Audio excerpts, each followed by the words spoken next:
There's no place for the poo here, so just go home. Subcontractors are out of place here." Laughing together, the two of them made their remarks. "Indeed, our factory is a subcontractor. But being looked down upon to this extent is something I can't accept." "Understood. Of course, I'll take my leave then." As usual, I put on my business smile. I held back any signs of frustration, making sure not to let them show, and quickly left the venue. "Alex, huh?" As I was leaving, a man called out to me. He looked at me with a puzzled expression. "Why are you here? The event hasn't even started yet." Actually, I explained the whole situation to him. "I see. The fault lies entirely with them in this case. You can do as you please, Alex, now and in the future." Surprisingly, he said that, and I decided to take the opportunity to do as I pleased. And then, on the day of the business meeting, "I'm sorry, but we no longer intend to do business with you." What? I had decided to cancel a contract worth $200 million. My name is Alex Johnson. I'm a 33-year-old factory owner, living with my beloved wife and children. The factory was originally my father-in-law's. Due to family circumstances, I had to start working right after high school, and by chance, I ended up at my father-in-law's factory. Eager to get accustomed to the work as quickly as possible, I worked very hard. "Are you the new guy everyone's talking about?" "I'm not sure what you mean by the new guy, but I am new here." "I've heard about you. It seems you've been doing quite well." There, I caught the eye of my father-in-law, who was visiting the factory. After that, he started to take me under his wing, teaching me the ropes. "Alex, you don't have a girlfriend, do you?" "No, I don't have one at the moment." "How about I introduce you to my daughter then?" And a few years later, he introduced me to Emily, who would become my wife. "Oh, you like that character too, Emily?" "Yes, I do. I never imagined you would like them too, Alex." Despite the age difference, we hit it off immediately. After about 3 years of dating, we got married. During those blissful times, my father-in-law fell. Fortunately, I was with him and was able to call an ambulance immediately, saving his life. I've had a chronic condition for a while. Well, I've seen my daughter in her wedding dress, and I've got a successor. Honestly, there's nothing left I wish for. He said that, but we couldn't accept it. We're not ready to say goodbye yet, and so, the family and the factory workers all came together to support him. As a result, my father-in-law managed to pull through and eventually got back on his feet to return to the factory. However, with the constant fear of him collapsing again, I took over and started running the factory. Having worked since graduating from high school, I had the experience, and after being favored by my father-in-law, I continued to learn by his side. But I think I had quite a hard time in the beginning. Phew, I'm exhausted. Are you okay? Are you not pushing yourself too hard? Yeah, I'm fine. It's tough, but I want to live up to your dad's expectations. Being a young manager, I was sometimes underestimated, and there were malicious clients who tried to take advantage of that. Still, with Emily's support and my father-in-law's trust, I was able to persevere. And as I continued to push through, I eventually got accustomed to the work. Alex, actually, that's when we found out Emily was pregnant. My father-in-law said, "I never thought I'd get to hold a grandchild." Watching him cry with joy, I couldn't help but smile. The birth of our precious daughter, June, gave me even more motivation to build up the factory. This also led me to find my own way of doing things, different from my father-in-law's approach. As a result of overcoming various challenges, I've managed to find happiness again. One day, I received news that the manager of a client company, our main contractor, had changed. At this time, what happened to the previous manager? I couldn't help but wonder. Ryan, the former manager, had a good relationship with our factory since he was in charge of our transactions. He was still in his 40s, and I hadn't heard of any illness, so retirement seemed unlikely. He was a very nice person, so I thought maybe he had been promoted, but it was an odd time for such a change. So, I contacted someone I knew at the client company. What? He was fired. Turns out, Ryan had been dismissed. Shaken, I asked for more details. Apparently, even they didn't know the reason. However, they were told by the new manager that it was because Ryan had caused significant losses. What's this new manager like? Shockingly, the new manager is said to be in his 20s. I wondered why someone so young was appointed, and it seems the president's daughter, Madison, is involved. Madison, the daughter of President Sullivan, is his only child. The president dotes on her, and her word is practically law. So, what do Madison have to do with the change in management? There are rumors that Madison and the new manager are dating, and she might have played a role in ousting the previous manager to secure the position for her boyfriend. There seems to be such a rumor going around. I thanked my acquaintance for the information and ended the call. Regardless of the truth, it was unsettling to hear such news. Ryan had really helped us out. To think it's come to this, I thought, as I informed the new manager that I'd be coming to greet him soon. I also decided to inform my father-in-law, just to be safe. Such a thing has happened. I'll look into it on my end. Alex, you focus on your work, he said, his expression as complex as mine. The next day, with no reply about the greeting, I went about my work as usual. Just like my father-in-law used to do, I was also making rounds inside the factory. Excuse me. Then, a man appeared. Both I and the factory employees wondered who he could be. I'm the new manager, Henry. Ah, you are. The new manager, Henry, came at me with a pompous attitude. Even as I thought to myself that this must be the rumored new manager, I greeted him properly, as any professional would. I made the effort to come here, and you can't even offer me tea. Henry, without any proper greeting, started complaining to me. I responded with a wry smile, apologizing and repeatedly, saying, I'm sorry for the oversight. From experience, with people like him, it's best to just apologize and not bruise their ego. That way, they'll be satisfied on their own, and you can get through the interaction. It seems you understand your place quite well. Indeed, he seemed satisfied and didn't say anything more. However, unlike Ryan, who would always greet us with a gentle smile and a good job, Henry crossed his arms and surveyed the factory. Watching him, I couldn't help but think that the rumors might be true. Alex, you're here, and this is a guest. Emily came with June. I remembered she said she'd stop by today. Emily, are you Henry? Then, Henry looked surprised. Emily did too, muttering in surprise before her expression turned quizzical. So, this kid is your daughter? Huh, did you marry some lowlife who works in a factory just because she's the factory owner's daughter? Is that a problem? It's none of your business, anyway. Seeing Emily holding our child, Henry started to provoke with a displeased face. She deftly avoided his taunts and stood by my side. For your information, he's my husband. She said that and handed June to me with a smile. I accepted her with a smile, and for a moment I thought I saw Henry glare sharply at us.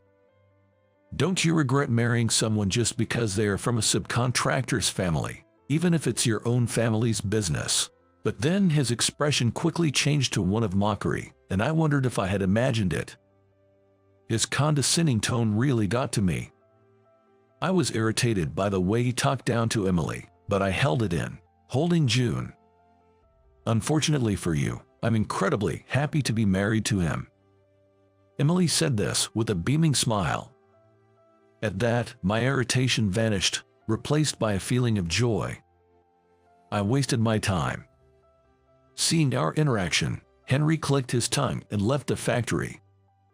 What did he even come here for? An acquaintance. Just from high school for a bit. It's not important now. Got it. Seeing Emily's face, like she didn't want to remember, I didn't ask any more. But still, such a troublesome person has become the manager. Thinking about future transactions, I couldn't help but worry. Soon after, a large project involving several companies was set to start. Our factory played a crucial role in this project. So, the whole factory was energized. Mr. Thompson, there's a call for you. It was from Madison, the president's daughter. Thank you for waiting. This is Alex. Hello, I hear you were rude to my future husband. Caught off guard by her sudden accusation, I could only respond with a confused. I was aware of the incident but hadn't initiated it. I had no idea what she was referring to, but the caller was Sullivan's only daughter, Madison, whom he dotes on. I apologize if I made you feel uncomfortable. So, I apologize just in case. Madison then unilaterally stated, he's different from subcontractors like you, and you should respect him, the future president, before hanging up the phone. Could she really have called just for that? I was taken aback. Then, I received a call from an acquaintance at a client company. What's going on? An exchange meeting. Apparently, to facilitate smooth progress on the project, an exchange meeting was being organized to foster interaction between the companies involved. Madison had insisted on being the one to contact our factory about the event, saying, I'll handle the communication with that factory. Someone was watching nearby, just to be safe, and confirmed that the call ended without mentioning the important details, only complaints being made. That's why they decided to contact me again to ensure I was properly informed. Thank you very much for letting us know. Not mentioning the main point, Madison seems to be quite troublesome. I thanked them for the call and checked our schedule. Had they been a bit later, we might have made other plans.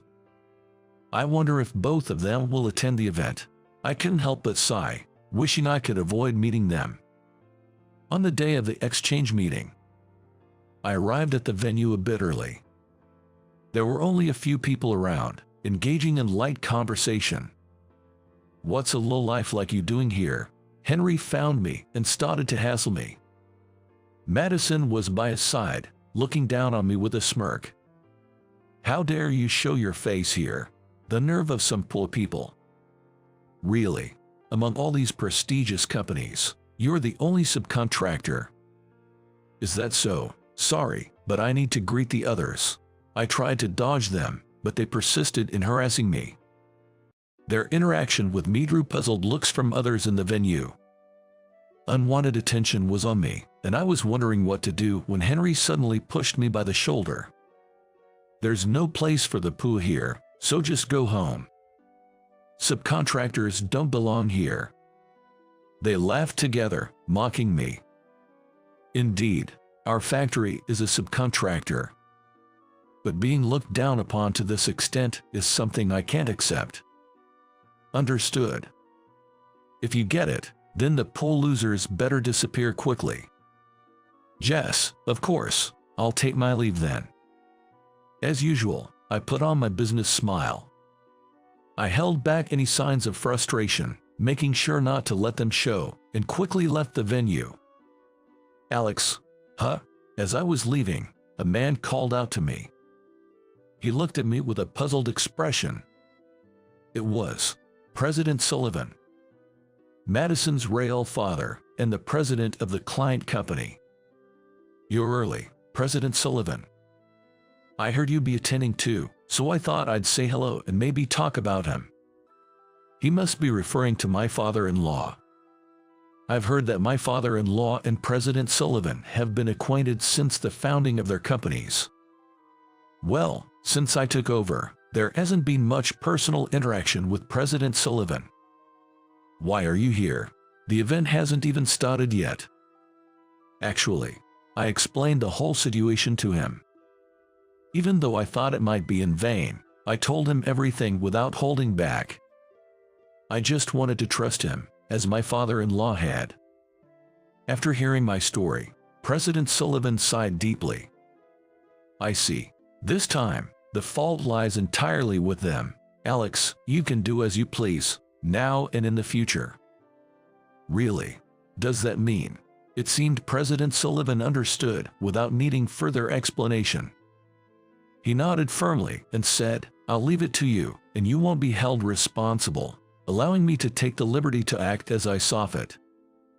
What about the exchange meeting? I need to discuss future matters, so I'll be leaving.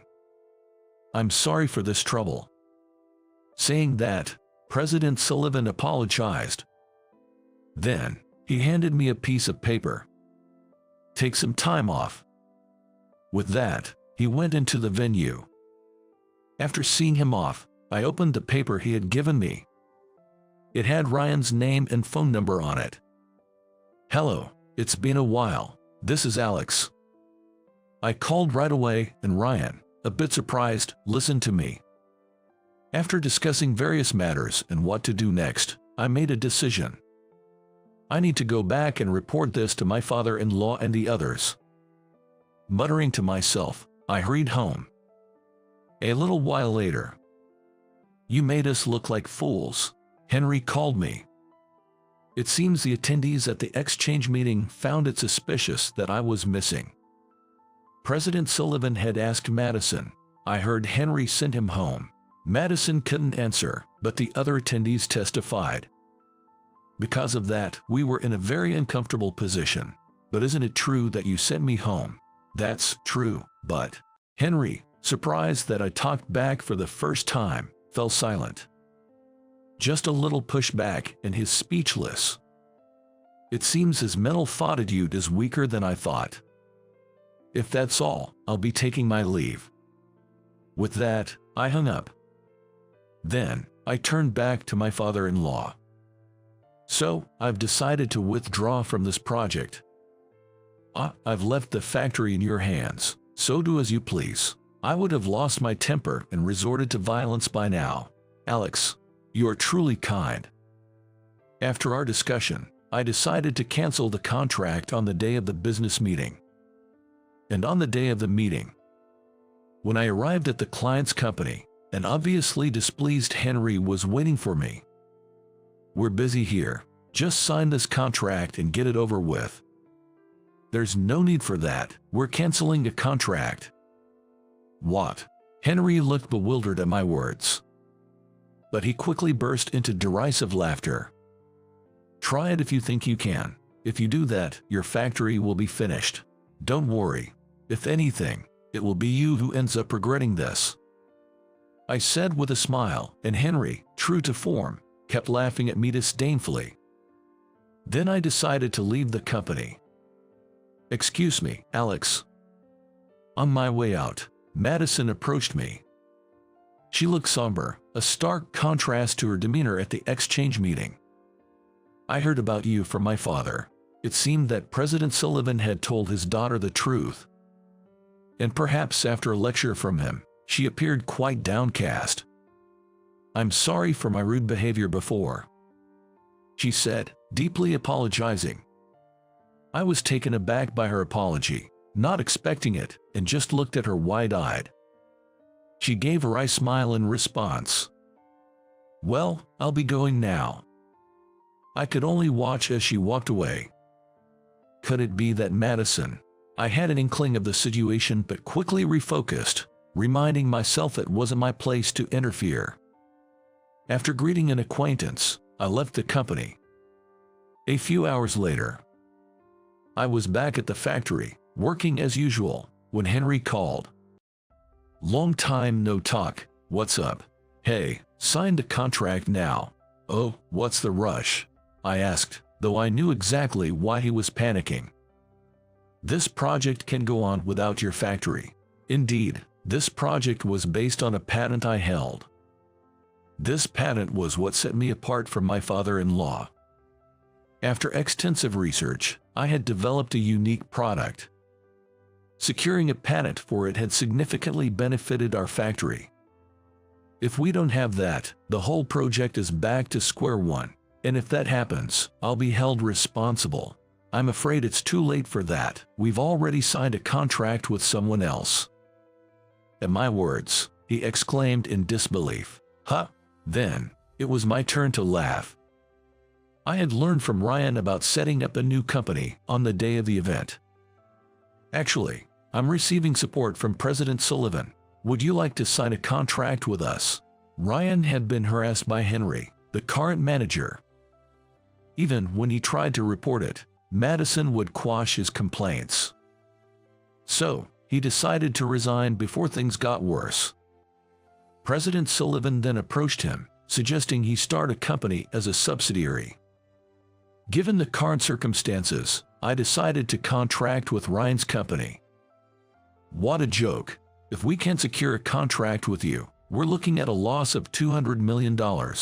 I'm afraid there's nothing I can do. With that, I ended the call. I thought I heard Henry scream in frustration, but I ignored it. Back to work, then. And so, I continued with my work as usual. Soon after, I look forward to working with you. Madison came to our factory. Since then, she had been disowned by President Sullivan and had resigned from the company. And so, we took her in, given she had nowhere else to go. Nice to work with you, Madison. It's nice to work with you too, Alex. Indeed, President Sullivan doted on Madison. But that didn't mean he indulged her every whim. He raised Madison with great care, resulting in her pure-hearted nature. Being too naive, she became easily influenced by those around her. And that's where Henry found his opportunity. It was my first time being in a relationship. Led by Henry, she continued to behave as he suggested, fitting the role of a president's daughter. Even though President Sullivan noticed, he was too busy with his duties and supporting individuals like Ryan to intervene. Thus, many assumed Madison was spoiled and could do as she pleased. When this issue arose, he told me to ask your father to help me out. When I approached my father, he told me to choose between resigning in his stead or letting him take responsibility and resign. Madison then consulted Henry. In response, Henry commanded her to resign for his sake and then coldly stated, "I have no further use for you." I thought I had no place left. Why did you decide to take me in? I can somewhat relate to how you feel. Really, I lost my parents in an accident as a child. Taken in by my uncle and aunt, I was always seen as a nuisance and a parasite, never feeling like I belonged. That's why I chose to work right after high school. But my father-in-law found me, gave me a place in this factory, and Emily provided the affection I never received before. I see, that's how it was. I just wanted to do for you what I was grateful for back then. If you feel like you have no place, our factory will welcome you. Work hard, and I'm sure someone will offer you the affection you deserve. Madison looked down at my words. I pretended not to notice the tears spilling from her eyes. Since then, she has been working earnestly at the factory as if she were a completely different person. Her genuine nature has made her well-liked among the employees, especially the older ladies who enthusiastically doted on her, saying, "We'll make you a nice girl. She'll be all right, I'm sure of it." That's good to hear. When I reported her progress to President Sullivan, he seemed genuinely relieved. The project eventually was taken over by the subsidiary, minimizing the losses. However, leaving Henry and Madison unpunished for their actions, which nearly led to a massive loss, was inadvisable.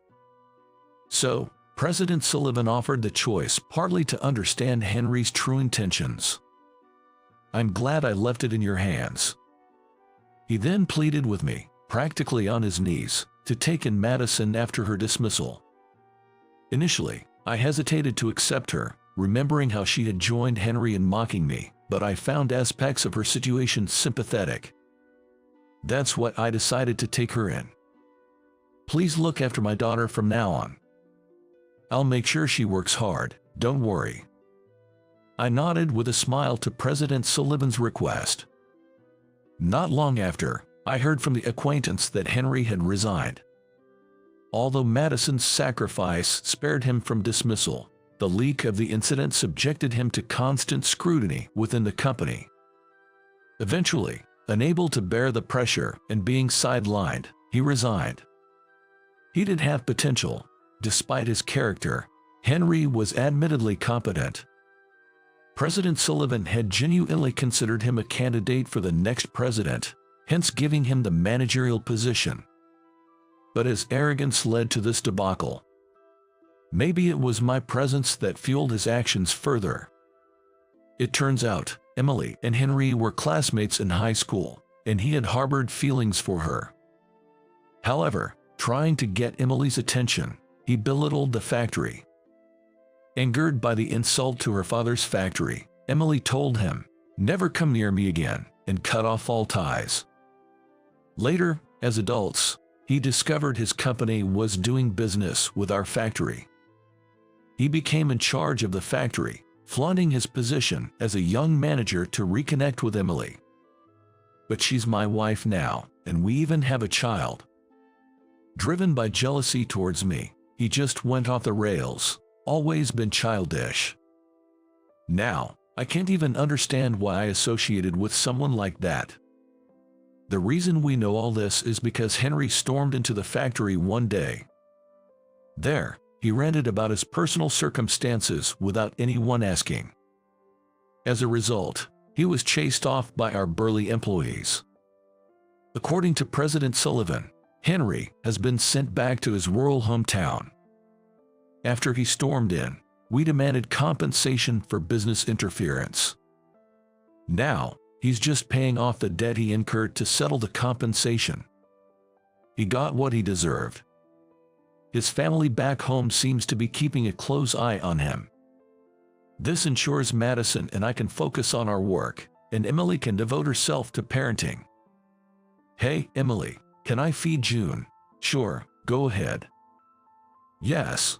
Madison has grown quite fond of Emily and actively takes care of June. Apparently, she always longed for a sibling, being an only child. Seeing her now, radiant with joy, I'm reassured that my decision to take her in was right. Overcoming this hurdle, I continue to work hard as usual. Madison, you've really gotten the hang of things lately. All thanks to everyone here, Madison has adapted well to the job, becoming an invaluable part of our team. Someone was quietly observing her efforts. In his eyes, there was a depth of affection Henry never had, suggesting that happier days for her were not far off. Time for me to step up my game, too. I have a precious family to protect. For their sake, and for our cherished factory, I'll keep pushing forward, believing that, together, we can overcome any challenge that may arise.